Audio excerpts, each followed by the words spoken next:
I'm Eric Ross, and today we're going to talk about the importance of selecting art for your home.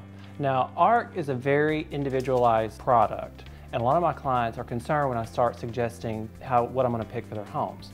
Rule number one is you have to know what you like. Rule number two is don't try and match your art with your sofa. That's a big one people try to do.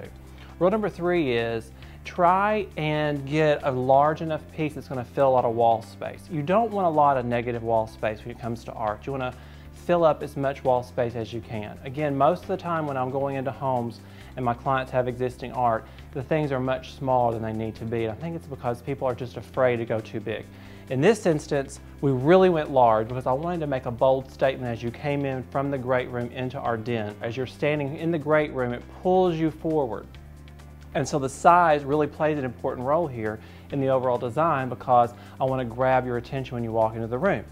The second thing with artwork is don't be afraid to mix styles. In this room, it's a very traditional color palette. The sofa has a camel back. It has nice tailoring. All the pieces, the oriental rug is traditional. But in this instance, I went with a more transitional piece of art where it's more suggestive.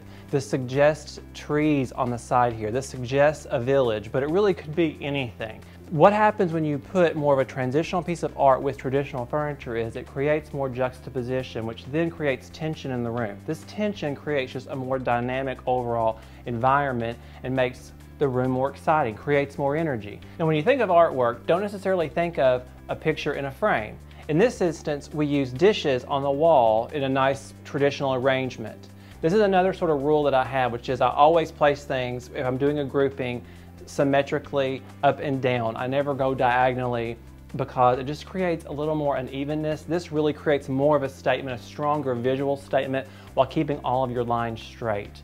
When you create a diagonal line, it just makes it less formal and a little more relaxed. It just creates a more intense design. So also creates more formality, which I was trying to do in this room. But don't think of art as a picture in a frame. Think of things that would be nice on the wall.